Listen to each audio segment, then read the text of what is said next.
It is dangerous to be around those who knew you yesterday when God is doing something new in your life. They will be the ones to say, no, but Saul, when did Saul start prophesying? Saul that we drank Gary together, when did you meet the Holy Ghost? But they did not know he was on a 3 days journey. When he encountered Samuel, they were not there. When David killed the bear and the lion, they were not there. Let me tell you this, don't hate men, but be careful with men who know a part of you and do not know the part of the business you are doing with God for your greatness. There are times if God wants to lift you, God will temporarily take you away from those who know you. Do you know the one who was cleaning the floor? You are the owner of this car. So what?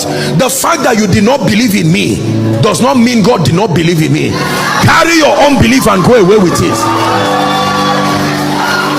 Man, now listen, don't go around hating people, but please build a thick skin. While they are there discussing how you will not rise, that is their business. That one is you and God. By the time you make it, they will say we knew it. Anybody in your life who makes it a point of duty to always downplay you, demean you, please listen to me. Always they find joy every time they see people celebrating you. They have to find something nasty.